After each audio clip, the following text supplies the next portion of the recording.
Hello, hello, hello, and welcome to Quick Win Wednesdays. Yes, I want to wish you a happy new year. I hope you have had time to sit back and relax and refresh and spend time with your family and friends over this awesome holiday season. I am super excited this month particularly because I am a member of Zeta Phi Beta Sorority Incorporated, and we are 7 days, yes, 7 days from celebrating our 100th year anniversary. So super excited. This is a special month for me, so I'm sporting my blue, and I will wear it every day, all day for the most part, and for the rest of this year, because it's 100 years for Zeta Phi Beta Sorority Incorporated. So wherever you are, help me celebrate along with my sorority sisters this great, fabulous year of 2020. This is what we've all been talking about, right? That 2020 vision. Everywhere you look, people are talking about it's 2020. That is our buzzword for the month. Have you gotten your 2020 vision started? Are you walking around with your glasses on so you can get ready to take on your vision for 2020? You see, I am truly for the boards. I truly am. I truly believe that it is important to have a vision and a sight and to be able to see it before you daily in some form of art or a board, which I see a lot of times on the internet, and I've seen some, at work, the vision boards, and they are great tools to help us achieve the goals that we have set for ourselves. But I sit back and I analyze the whole concept of the vision board. And I think back to statistics where it says only 92% of people ever achieve their goals that they set for themselves. So that means the goals you set now in January, by December 2020, there is only going to be 8% of the people who have sat down and put together these beautiful boards, and I tell you, they are beautiful. I've seen some that bling. I've seen some you could probably see miles away because it's so colorful and beautiful, but only 8% of the people who have actually sat down and done a vision board will see their goals to the end for the end of the year. And I think that is truly sad that's happening. So, again, like I said, it's important that we definitely have a vision. It's important that we definitely have goals. It's important that we put it on a board so that we can see that daily visual, day in and day out, to remind us of our goals, to remind us of the things that we want to accomplish throughout the year. However, if you put on these glasses, right, and it's foggy or it's blurry, what will happen? You guessed it. You won't be able to see to get started, right? And so what are some of those things that keep our glasses foggy so that we're not able to get started? Some of that fog comes from what I refer to as mental blocks. These are the things that keep us stuck. And some of those mental blocks are fear, procrastination, self-doubt, lack of commitment. So this week, I'm going to help you to break through those mental blocks so that you're able to actually move forward and take that pretty artistry of a vision board and actually be a part of that 8% of people who will achieve their goals in 2020. Can you get excited about achieving your goals in 2020? Go ahead and write in the comments, I am excited to achieve my goals in 2020. Yes. So today's topic is the vision is bigger than the board. I'm going to say that one more time. Today's topic is the vision is bigger than the board. In case you don't know who I am, my name is Karyn Quick, 2 times best-selling author. and the founder of the Quick Six, which is a success system to help women gain more confidence, build the right relationships, brand themselves so that they get the raises and promotions that they want and they deserve. You see, I have personally myself have had moments, and I still have moments where I struggle with the number one mental block, and that is fear. Did you know you can be confident in one part of your life and still struggle and have the challenge of fear in another part of your life? Well, that definitely has been me in the past, and I still struggle with it today. Yes, fear, that is one thing that will keep us stuck, and it will keep us not progressing. And when I look back on my life, I wanted to be in management for many, many years. But then I looked up, 2 years had gone by, 4 years had gone by. Fast forward, 8 years had gone by, and I was still sitting in the individual contributor role.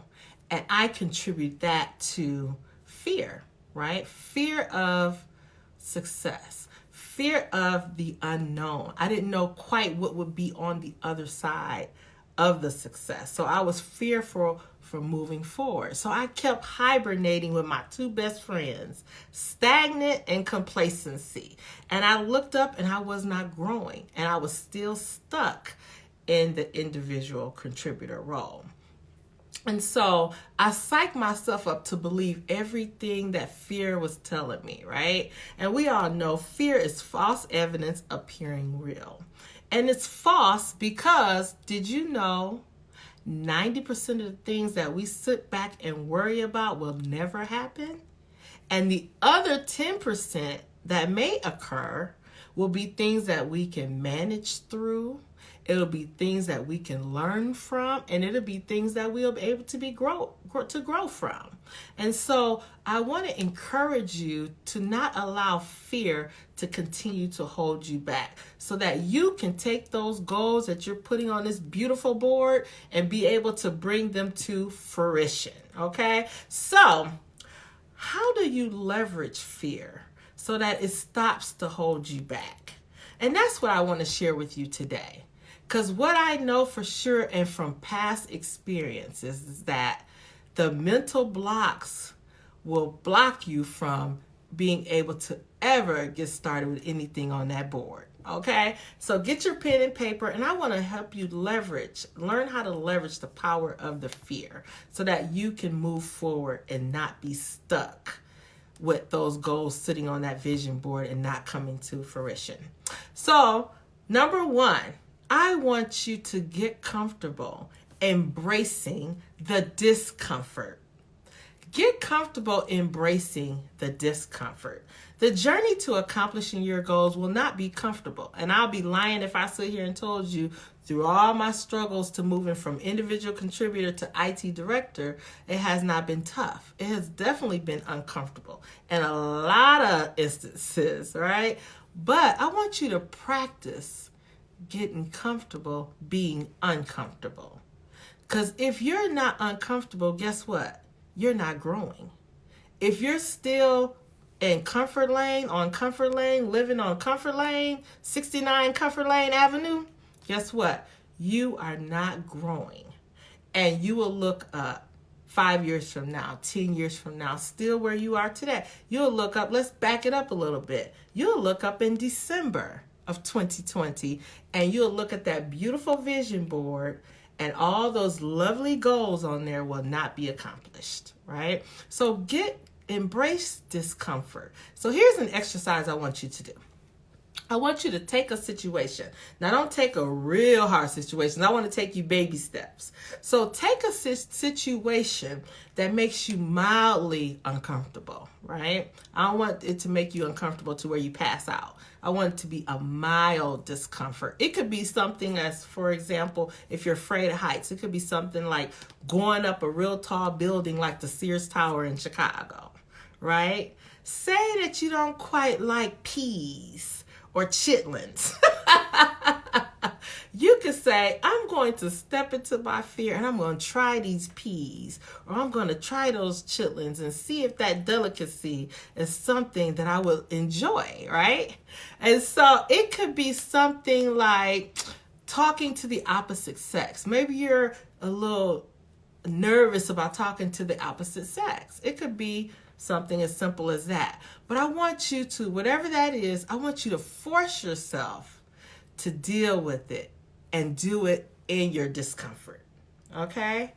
And as you will see over time, as you start to take these things that you are mildly uncomfortable about and you start to do them, eventually you will see that you will start to increase the level of your exposure of doing other activities that make you uncomfortable. Okay? Number 2, I want you to breathe through the fear. Yes, breathe through the fear. There is this technique called flooding. And in flooding, what you do is you're exposed to fear. So fear is right here in your face, right? You see it. It's right there in your face. But instead of running and taking off and running the opposite direction like we have been known to do, what you would do in flooding is you would face the fear and you would take long, deep breaths. So you would look at the fear and you would just breathe in, breathe out, until you calm yourself down to the point that you can deal with the fear.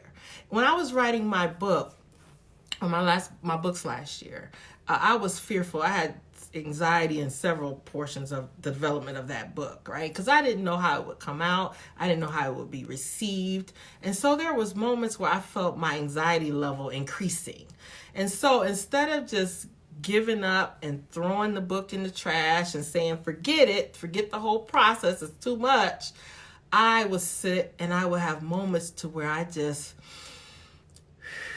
breathed, right? So that is called flooding.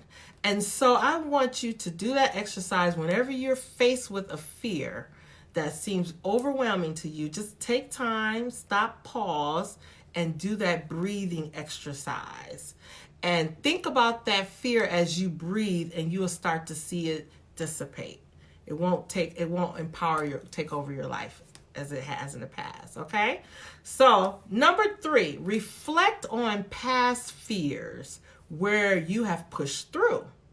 There's been some fears in your life that, although it may have been fearful, for whatever reason, you had to still go and do it. So I want you to reflect back on those fears where you had to see the fear and still keep moving forward.